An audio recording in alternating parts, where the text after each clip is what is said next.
أعوذ بالله من الشيطان الرجيم بسم الله الرحمن الرحيم رب اشرح لي صدري ويسر لي أمري واحلل عقدة من لساني يفقه قولي ربنا زدنا علما اللهم فقهنا في الدين آمين يا رب العالمين السلام عليكم ورحمة الله وبركاته. Let's begin with the name of Allah subhanahu wa ta'ala. Anything that is good and beneficial is from Allah, and may Allah help us follow it and apply it in our lives. And anything that is misleading is from shaitan, and may Allah protect us from it. Today's discussion is on AI, artificial intelligence. Basically, Islam and technology. This is what we're going to learn, how we can incorporate modern day technologies to benefit us as a Muslim ummah. And to further talk about it, I have with me my honorable guest, Aqib Hameed. Assalamu alaikum, Aqib. Welcome. Wa alaikum assalam wa rahmatullahi wa barakatuh. Thank you. Jazakallah khair.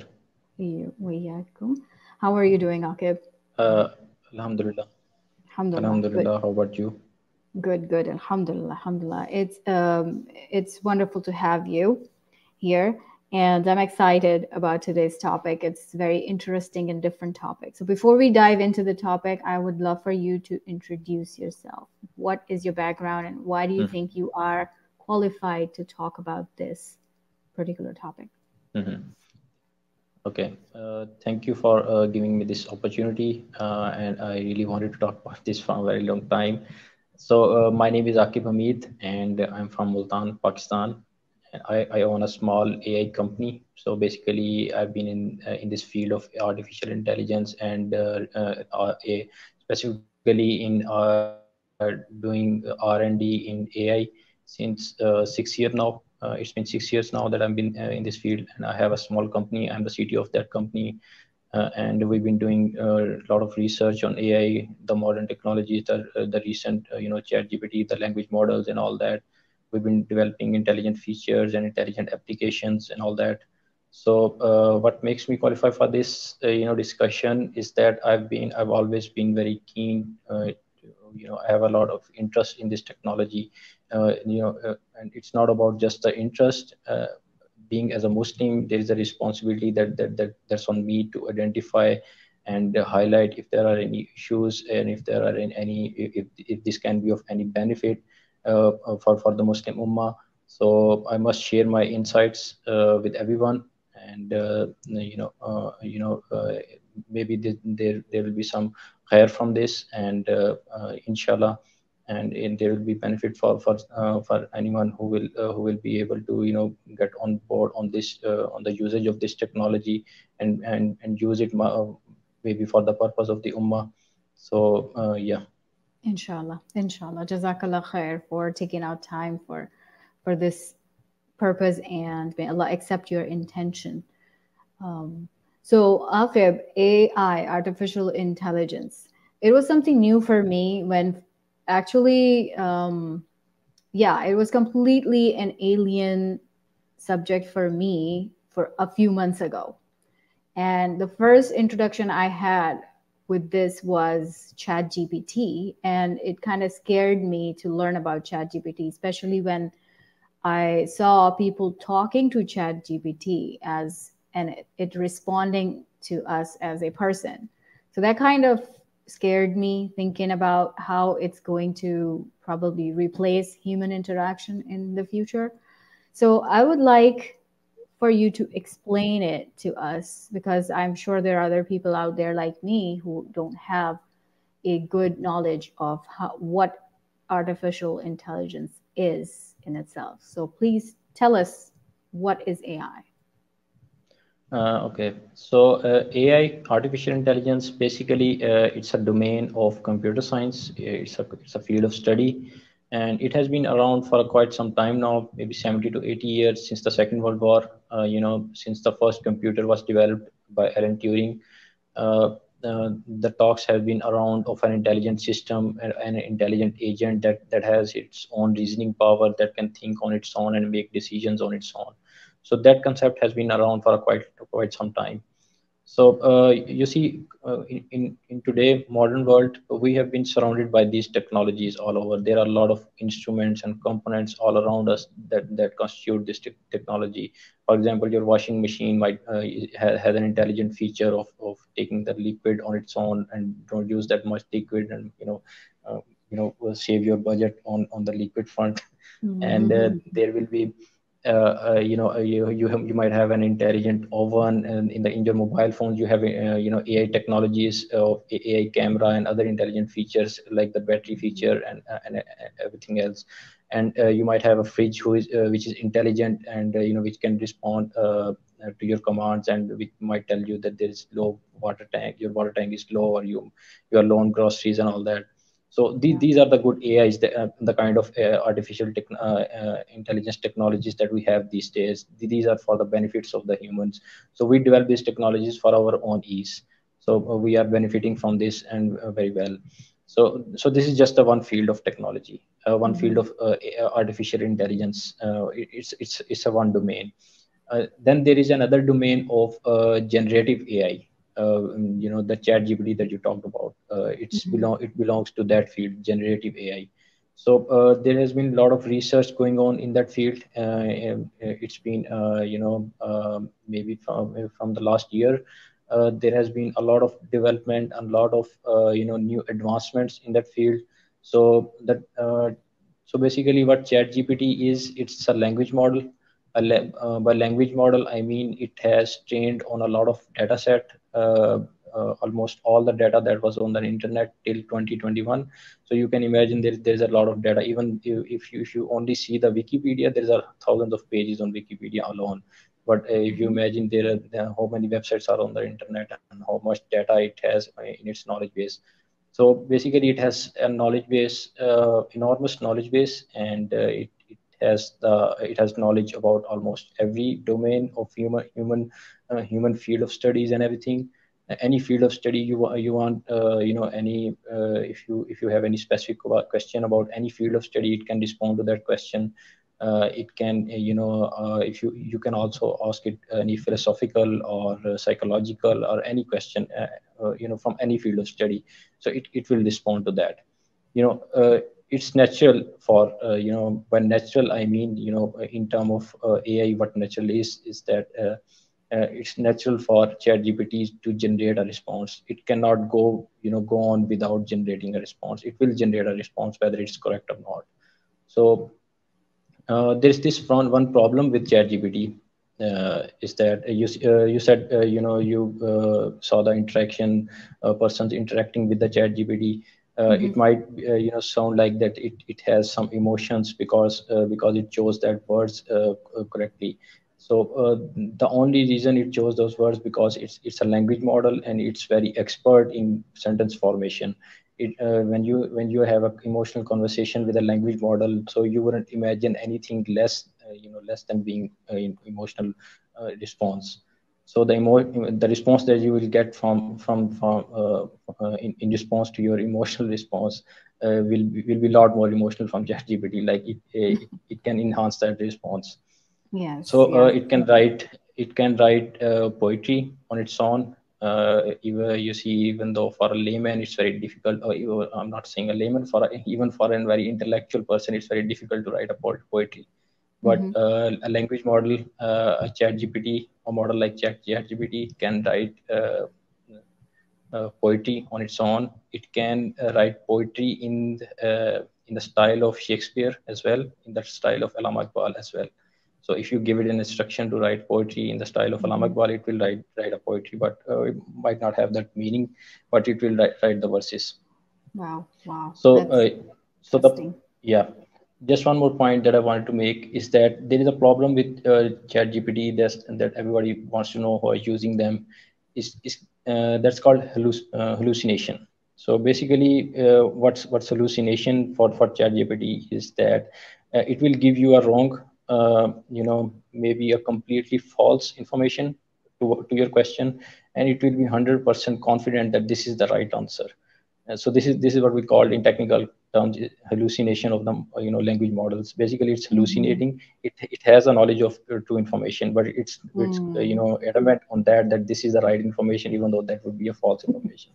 So that's the So currently that's yeah what ChatGPT is thinking on itself, or is it that it's programmed to think this way? yeah basically yeah this is what we call hallucination. It's a behavior, it's kind of a behavior of a chat gpt, Mm. because it's a generative AI. It's generating its response from the knowledge base.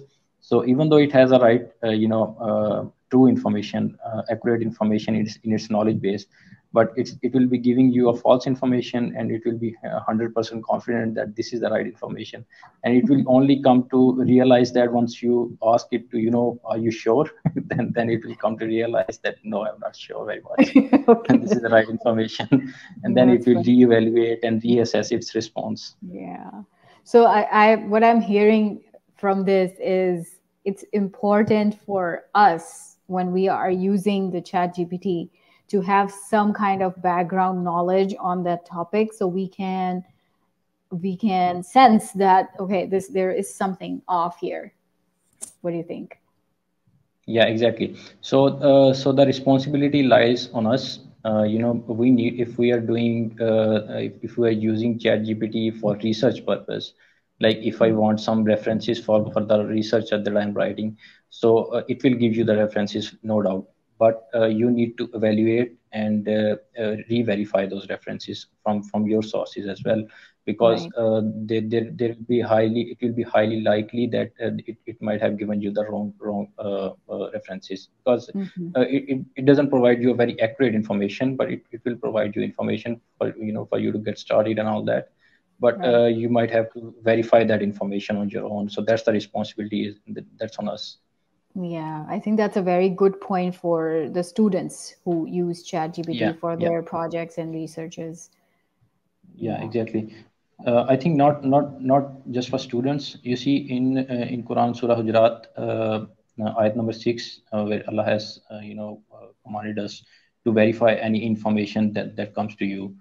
So that we have that responsibility from as a Muslim to verify any information from Hmm. any disbeliever or Source. any Mhm. ChatGPT is a disbeliever, no doubt in that. It's not a Muslim a Muslim AI, so it's a disbeliever for Any sure. source. So Yeah. you need to verify that information, if it's coming from any person, or if it's coming from such such source. Hmm. Hmm. But you recommend ChatGPT. Like I heard you say that it's a good option to start something. Like it gives you good starting points and uh, for any project or something. Would you say that? Yeah. So there are many plus points as well of ChatGPT. Hmm. So for me personally, I used it a lot for the research purposes, for my own research on AI, and also when I conduct research on Quran, on any specific ayats. Like if I have any specific agenda that I want to do any research on any specific verse, ayat, or any specific word of the Quran, because you see in Quran there are each word has a very deeper, every word has a very deeper meaning. So when you when you dive into that word, so you might need to have multiple alternate meanings of that. You might know alternate meanings of that word. So ChatGPT is helpful in that regard. It will provide you alternate meanings of any words of Arabic, and it can be helpful in evaluating your theories. Like if you have any scientific theory of any Qurani ayat, so it might be helpful in evaluating your theory and providing you cross references. Like if I told ChatGPT to give me references from astrophysics to for what is the how the movement of heavenly bodies work, like what's the movement, how the planets move and how the stars move, like how it's mentioned in the Quran. So it will be helpful for someone who is conducting any specific research on Quran or a hadith. So yeah, in this regard, it's helpful. I find Hmm. it that whenever you have any specific question, and if you give it a more accurate and more detailed prompt, by prompt I mean whatever you type the instructions that you give the ChatGPT to. So it's called a prompt in technical terms. So Mhm. um, or as much detailed as your prompt will be, it will give you more accurate response. There was a recent study conducted in this regard, that some when you break down your when you start your instruction with it, by this that break down these problems into multiple steps and then solve this problem. Okay, if you put this sentence in the start of any instruction that you want to give to ChatGPT, it will give you Mhm. more accurate response. But there was another study that that said that if you just say this, that take a deep breath and solve this problem, it will even give you a more accurate results. So you see, it doesn't have any information what take a deep breath means, but it knows the Mhm. context of that and whatever it Mhm. needs to do, because it is trained on the human data, like how we human communicate with each other, like just take a deep breath, relax, and then solve this problem. So it's behaving exactly like humans. It basically it's mimicking the humans, and it's in term of emotions, it's pretending to be emotional with you, even though it has no understanding of how emotions work or what emotion is. Basically, it might understand the science behind emotions, but it doesn't Mhm. have any actual context of emotion. So it's just pretending to be emotions in term of words, choosing the word that a human might use in that situation. And so that might give a human, any human who is interacting with ChatGPT, the feeling that it's getting it's being emotional with you, and Mm. giving you emotional response and all that. Yeah, yeah. So still, it's still a machine, basically. Yeah, exactly. Hmm. Hmm. Okay. So, um, because you do, that's your work and your interest doing research on this topic. Um, Tell me how fast it's developing and how quick things are changing around us. Hmm. Okay, this ChatGPT has been around for almost a year now, and Mhm. there has been a lot of development in this field, in the field of generative AI, to this domain that ChatGPT belongs to. So there has been a lot of hundreds of models that are available online, open source models that anyone can use for their own purpose. So the progress in this field, I might say, would be exponential, because this field is changing so rapidly. Even though I'm in this field, I'm not able to catch up to that. So it's not just the Chat GPT. There are other models as well, other AI or AI technologies as well, that is progressing along with ChatGPT. So one example that I have in my mind is Mid Journey. So basically, what Mid Journey is, it's a text to image converter. So you give it up instruction in text, like whatever you want. If you want a logo, or any icon maybe, or any scene, so it gives you a quite realistic pictures, like actually very realistic pictures. If you have any knowledge of filmmaking and production, and if you give it instructions in technical terms, like the angle of the camera and everything else, so it gives you very aesthetic images. The images might, you might have seen those images on the internet, of Donald Trump, and maybe some other, you know there was this images of all the famous IT CEOs in Pakistan. They are, those images were generated using Mid Journey. So Mid Journey is basically a text to image converter, image generator basically. And there is another AI technology that is going on, is that is a text to video generator. So basically, you type in a prompt, simple prompt like a waterfall, and it will give you a video of a waterfall, an actual real video, not just an animation, a real video of a waterfall. So the more detailed your prompt will be, the more realistic and more detailed video it will generate. So So you see, these technology has put a lot of has created a great risk for us as a Muslim, and for overall humanity, that we need to handle the ethical values and ethical challenges that it brings to the new world is enormous. Mm-hmm. Yep, totally.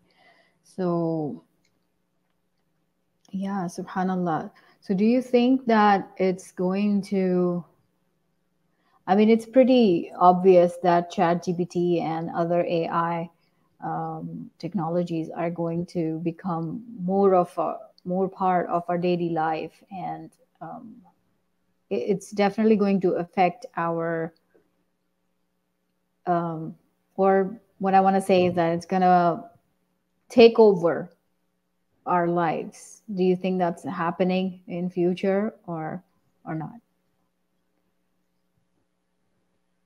Uh, by takeover, I think if you talk about IT industry, uh, it might take over a lot of jobs Mm-hmm. because there is the new concept that is around of an AI agent, like an AI agent can do your job. So what AI agent is that you can program a model like ChatGPT to perform certain duties. Like if I need a project manager in my company, what I would do is I would have an AI agent deployed it on a server. It's running on in a machine, and I would give it's continuously running, and I will give it an instruction. Basically, I will give it a profile of a project manager.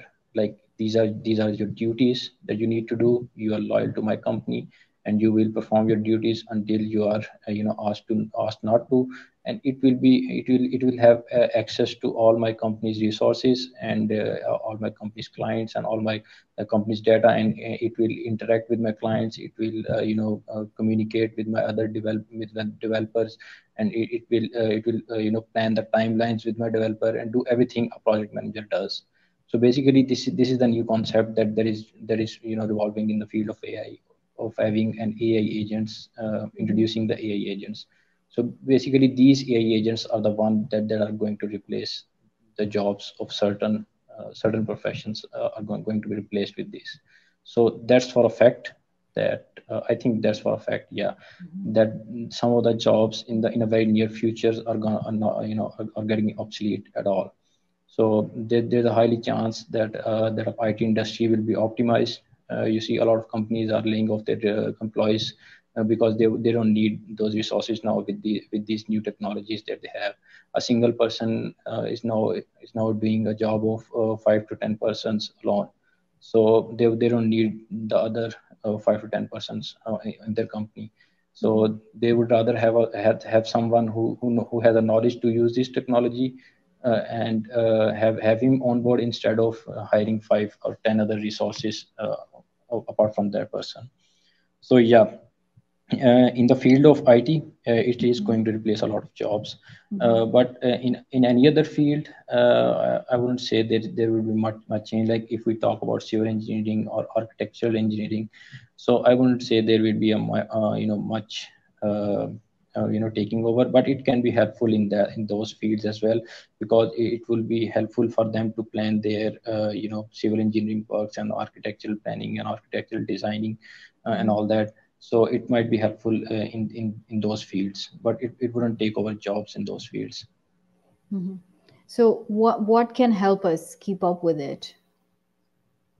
Yeah, first of all, we need to have an awareness of how these technologies work. It isn't much hard to get an awareness, or maybe if anyone who is planning to have a career in AI, or generally in a field of computer science, so he should get into the get into this AI domain.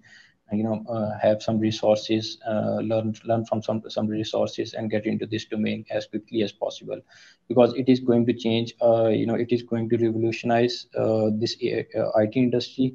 So I think it would be important for anyone who is planning to start his career in this field to quickly join and learn AI technologies and start working as quickly as possible.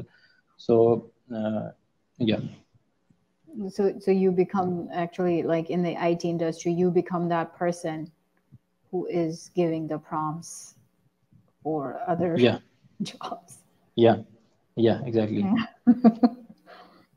Nice, interesting.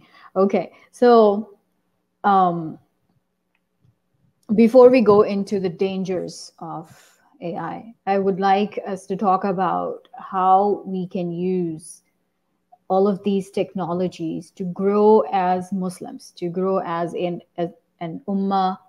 How can we benefit each other? How can we benefit Islam through these technologies? Mhm. Okay. Yeah, I think this is a very important question. You see, the era that we are currently living in, the access to information is instant. You see, in in the era of Sahaba, or in the era of Muhaddisin, in what they had to do is they had to travel, hundreds of miles just to get just to verify a hadith, Mm-hmm. right? So the access to information was very, were not it takes a lot of time for them to verify or get access to any hadith or any information. If anyone has any knowledge or any tafsir Mm-hmm. of any ayat, so if someone wants to learn that, they had to travel to that person. Mm-hmm. So but from past 200, maybe 200 years, yeah, yeah, from past 200 years, what has been around is that we have now different translations of Quran as well in subcontinent, around 180 years ago. It was considered as a kufr to have a translation of Quran. But now, in this era, we do have the translation of Quran, not Mm-hmm. just in the books, but in the digital media as well. Mm-hmm. We have instant access to information. You can get any information in the world, in just 8 seconds, right?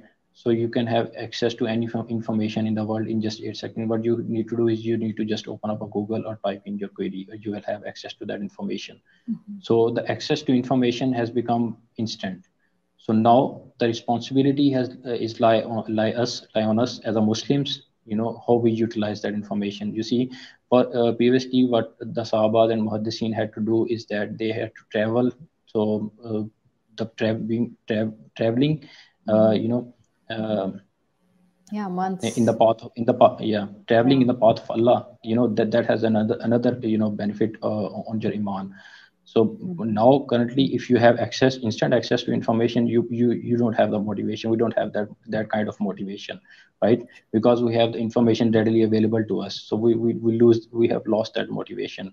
So even Mm-hmm. though we have all the information available in front of us, so you see, this is the bigger test on us. If we are living in this era, this is the bigger test for us, that we have everything in front of us. And if we are still not taking benefit from that information or that knowledge, we will be questioned about that. Like, we wouldn't say in the akhirat that we didn't know. This is not any kind of excuse for us. We have everything in front of us. We just don't have that motivation that the Sahaba and the Muhaddisin had. So first of all, we need to have a motivation. Secondly, if we want to utilize these technologies for our own purposes, for the purpose of doing research on Quran. I will talk about research on Quran specifically because this is the message I want to convey, is that we need to go back to our roots. We need to get a hold of Quran, and we need to start doing research on Quran, because it's very important that we do research on Quran, because the world is changing very fast.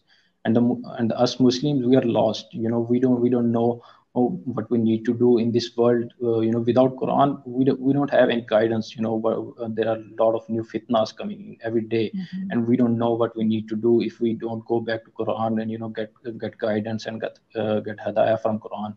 So it's very important for us to go back to our roots and start doing research on Quran. Just pick one ayat per day, and do research. Find read the tafsir of you. You have there's an app called Quran 360 app.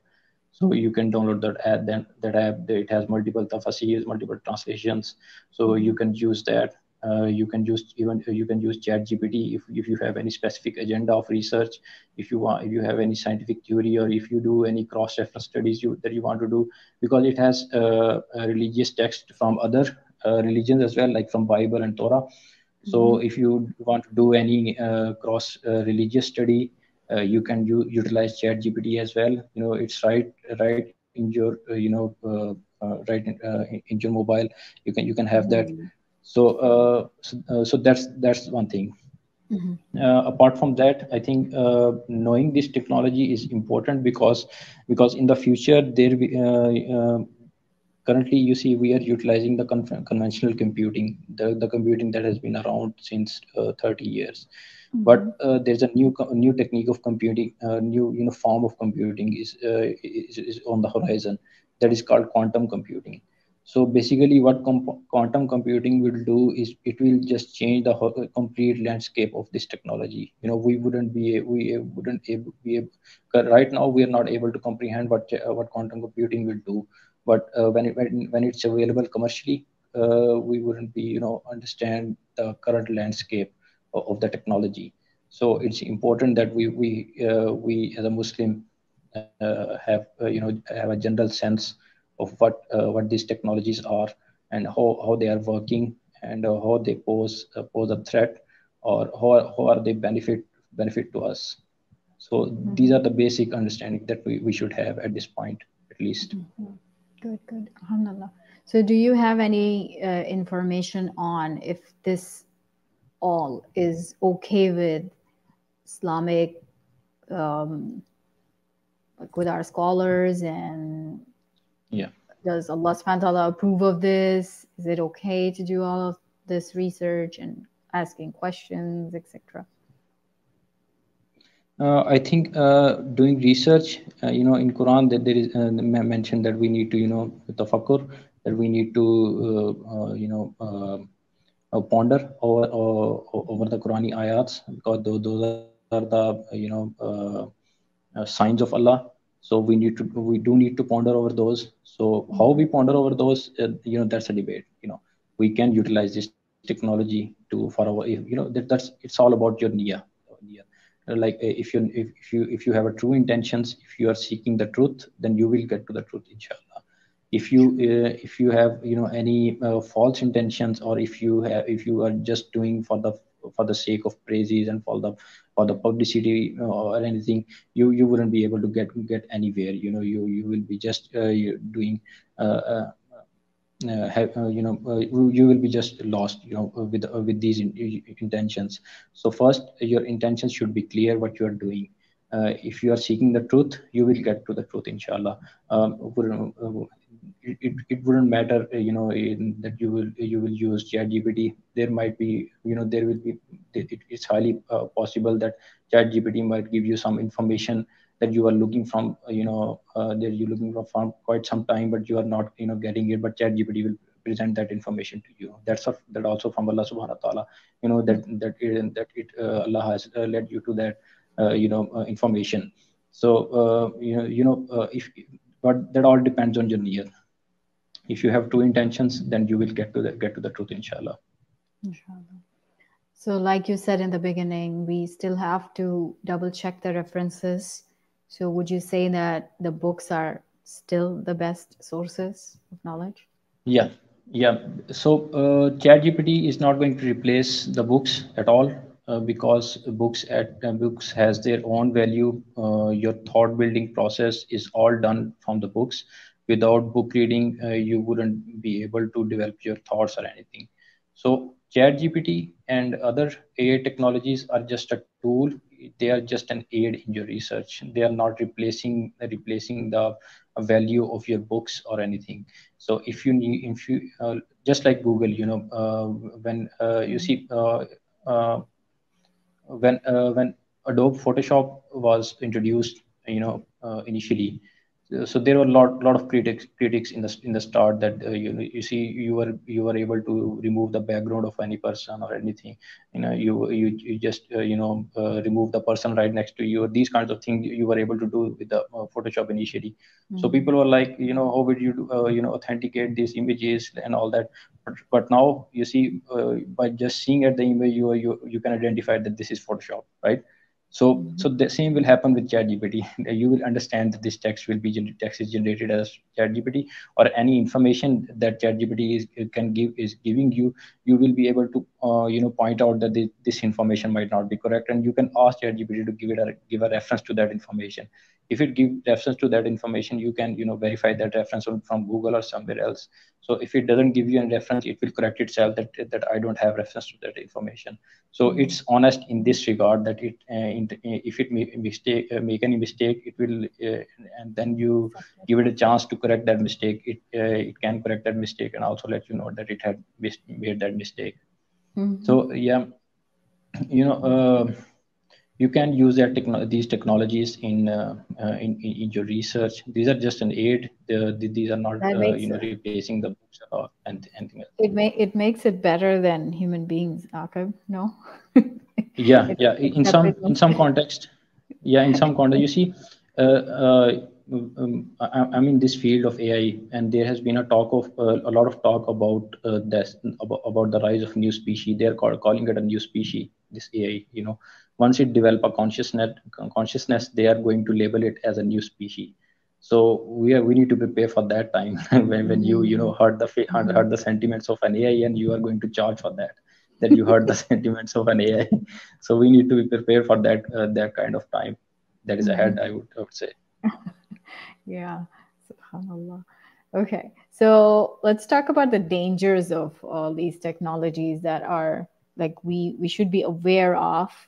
What we are facing right now currently, and what can we expect in future, the extent of the dangers, because a little bit of what I see around me is all of these technologies have left us so open and vulnerable. Like we don't have any privacy anymore. Nothing is hidden, nothing is secret. Internet in itself is one of the invaders of private privacy, right? So having additional to internet all of these technologies, and they're developing and they're getting better at what they do, what all we do we need to know to be safe? Yeah. So there are a couple of challenges that this AI is posing at this moment. So I don't have solutions to those challenges right now. I don't Mm-hmm. think anyone has those solutions right now. They are just discussing things and everything, trying to come up with a solution, but nobody has a solution to these problems right now. So the first issue is a trust issue. Like you started to trust ChatGPT and it's giving you wrong, false information. So that's the first issue.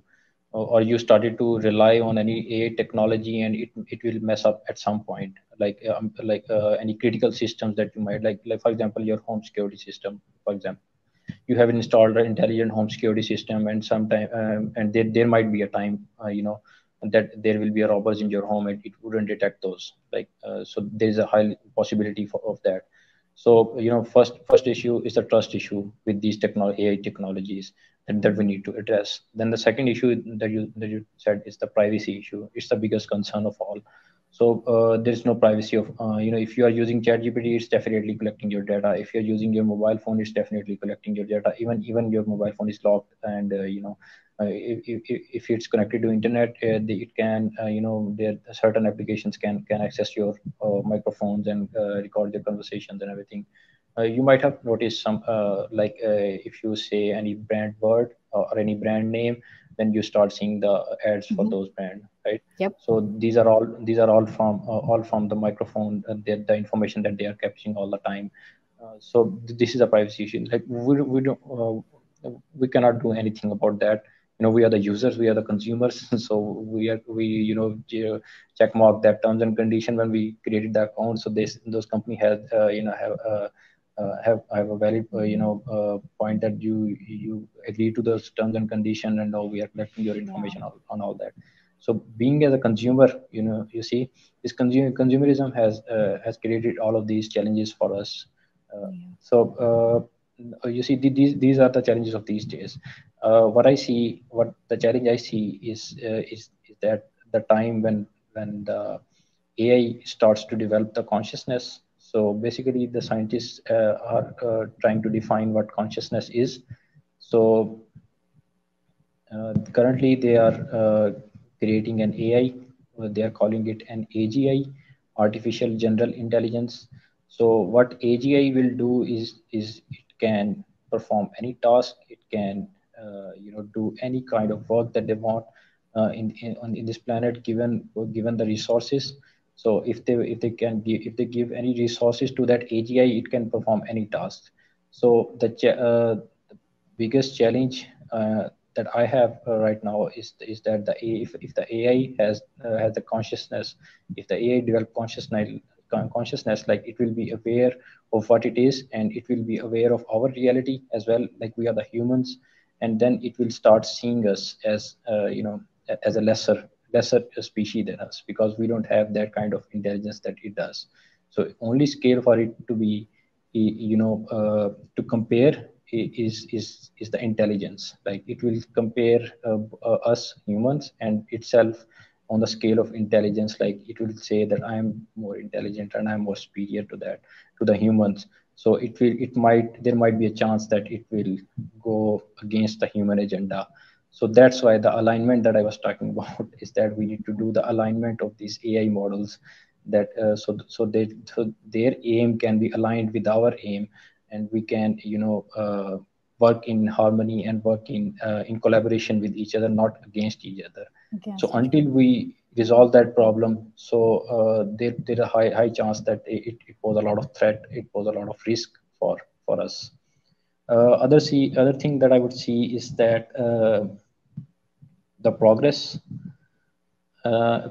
in term of that the challenge as a challenge is that the AI is advancing at an exponential speed, and we are not able to uh, comprehend. We're not able to comprehend the speed and the usage of it, and we don't have enough time to align it to our needs. So that's one challenge that I see in the future. Mm. So, Yeah. so you think there will be a time, or I hope not, but there is a chance of a time where these machines, if they start believing that they're better than humans, then they can actually physically harm us in some way.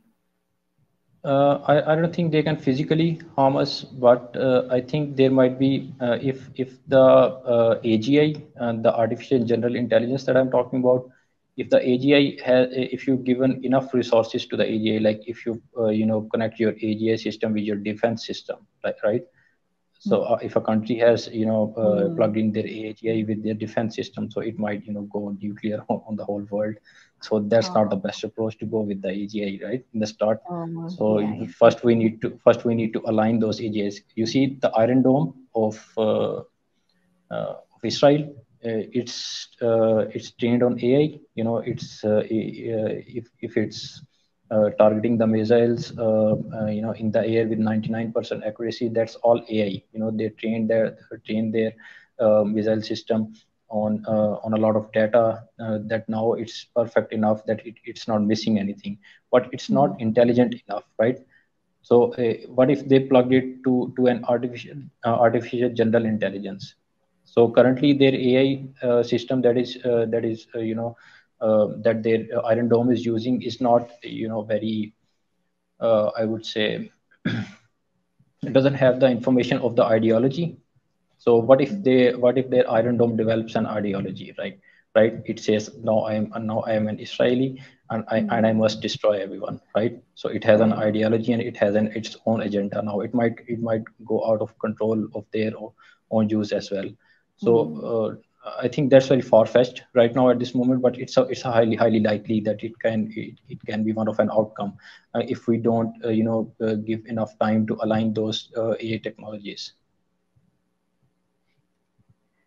Okay, interesting. So, is there anything? It's a lot. It's a lot to take in, subhanAllah. And now I'm going into the end of times. Like my mind is going towards the end of times Yeah, and what exactly, we, exactly. You see, this is where yeah. we're heading right now. The world is, all the hadiths about Hazrat Isa and Hazrat Imam Mahdi, alayhi salam, Hmm. Hmm. is that Hazrat Isa will be fighting with a sword, right? There wouldn't be any Yeah. guns, you see. Yes. So there must be an event before that everything, everything will be destroyed instantly, right? Hmm. So Hmm. I think we are getting into that direction. So this is where we're heading right now. Our future generation might have to deal with that problem. So we need to prepare them with this. We need to be a whistleblower of that. That for our future generations to be aware of this kind of threat, and and to spread this message across the Muslim Ummah to be aware of this kind of threat. Hmm. Also, with the Jal, how the Jal will be moving around and how he's gonna take over the whole world. Yeah, It yeah, definitely has to do with the technologies of those times, right? yeah, exactly. So the Jal will have a different technology that he will use. Basically, that's teleportation technology, and the quantum computing that I'm talking about is the gateway to that. The quantum computing might lead to that technology. So once quantum computers are already here, a lot of big companies like IBM, Google, and or some other have their own quantum computers, and they are doing research for their own purposes. So once they get commercialized, like the laptop we have right now, you might have a quantum computer in your house, and someone decides to build a teleportation device. So it's a highly possible, it's highly likely that someone build a teleportation device in the future using a quantum computer, because this problem, the problem of teleportation is only solvable through quantum computer. No other computer or no other technology would be able to solve.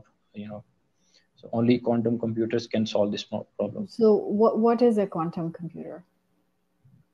Uh, If that's you very can, if you can touch on it a little bit, because now I'm curious. Now I want to know how can we actually build a transport, however, teleportation device basically. sorry, yes, teleportation device. How can we actually do that? Now I'm interested. Okay, I will try to explain it in a minute or so. So you see, our current computers, they are working on bits, like ones and zeros. You must have Hmm. read that somewhere. Yeah. Our current computers are working on ones and zeros. So the state can be either one or zero. There is no third state, right? Uh-huh. So if you increase the number of bits, you can increase the number of states. Okay, so that's one approach. So in the base of quantum computers, there are qubits. So qubits can be one and they can be zero from any certain observer's perspective. Like if I'm observing them, they are zero. If you are observing them, they are one, right? So they can be either zero or they can be either one. So that's one property of them. There's another property which is called quantum entanglement. So quantum entanglement is that there is a particle. I have a qubit in Pakistan, which is zero, and you have a qubit over there, which is also zero. If I change the qubit over here to one, the qubit you have over there will also be changed to one, right? They don't have any connection with each other, but it's called quantum entanglement. Even if they are millions of miles apart, they would be still be able to change because they are entangled at a quantum level. So the rate at which information is traveling to the second bit is way faster. So Hmm. that will lead to the teleportation device. What teleportation will do is that it will destroy your current body, convert them to atoms, and convert your atomic information to qubits, convert them to conveys your atomic information to qubits, and send that information to any certain other point, and then your body will be reconstructed from there. Obviously there are a lot of ethical challenges with that as well. Also you need that device of reconstruction as well, and deconstruction of human body to atoms, and then the reconstruction of that body from atoms to full-fledged body. So there are a lot of technological challenges as well right now. But you see, with these technologies on the horizon, like ChatGPT, doing research on this, this kind of technologies has become easier now. Previously, what you needed to do, you needed to go over books. Now you can use ChatGPT for these specific research area. Now, as a lot of companies are doing right now. Subhanallah. Wow. So I do have a lot of questions coming up to my mind, but I think that's a topic for another day. And I don't know how much of it I would be able to understand anyway. So, subhanallah. Wow. Yep. Jazakallah khair. Awesome. And it was so informative, Aqib. If you have anything else to add, we are approaching towards the end of our session. So if you want to add anything, give us tips, suggestions, advices, whatever you want to say, go ahead. Okay. I wanted to, highlight a problem, a issue, a fitna that I'm seeing over the horizon with the use of this technology. Not just the ChatGPT. You see, the AI technologies that I mentioned about text to image converter and text to video converter. You see, how they can deform our society at can take out the take out that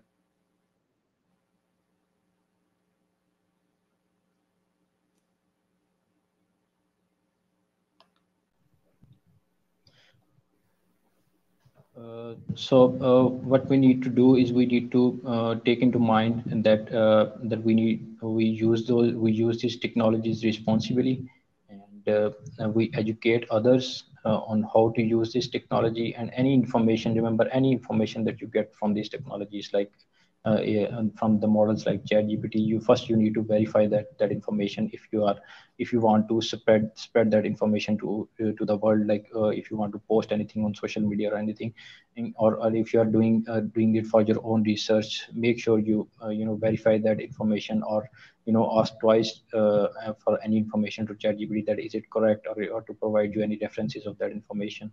So, and the third thing that I want to say is that we need to be aware of these technologies so that we can understand and make any rules of how to engage with these technologies. I think the problem the current world that the current world is facing right now with these AI technologies is how to regulate these technologies, right? Like currently there are ongoing sessions in the Senate, US Senate, with the top leaders of the AI industries on how to regulate these technologies. I think Islamic Sharia has a lot to offer in this regard, because we have a very systematic approach to such kind of problems. We have a system called ijtihad, where our ulama sit together, and where they come up with the solution, and not just for the Muslim ummah, but also for the whole world. So I think our ulama need to come together and sit down and understand this technology and come up with a better perspective, and we can guide the whole world later on. So we Muslims, I think, had a bigger responsibility on how to regulate these technologies, not for ourselves, but for the human race as well, because there might be a possibility that the persons the companies who are in charge of these technologies might have their own agendas. So we Muslims need to have bear this responsibility, that on how to regulate these technologies. I request the ulmas to come together and sit down and understand this technology and come up with a better explanation for us. Like you see, in my company, if I am developing a language model, I don't know any there isn't any fatwa about this or any guidance about this, like what these AI technologies might do. Well, I can talk about the potential and threats of these technologies, but ultimately I'm blind on these technologies, like what would be what these can done, what these can do in the future, because I don't know what these can do in the future, Mhm. right? So I think ulmas need to come up with an explanation and regulate these technologies for Muslims and for the whole world as well. Yeah, I think that's all from my side. Jazakallah khair. Right, okay. That's a very good point. Yes, we consider, I think we take it too easy. Being a Muslim is a huge responsibility on us towards the world, towards the people of this world, and we need to be on top of all of these things and learn and teach and develop systems to protect ourselves, and through all of this, help the people, and inshallah, and achieve our akhirah, right? Inshallah. Inshallah, Inshallah. inshallah. So may Allah guide all of us towards the right path and give us the steadfastness to stay on that right path and be the source of guidance and help to the ummah and then to the world as well, inshallah. I mean, Inshallah. Inshallah.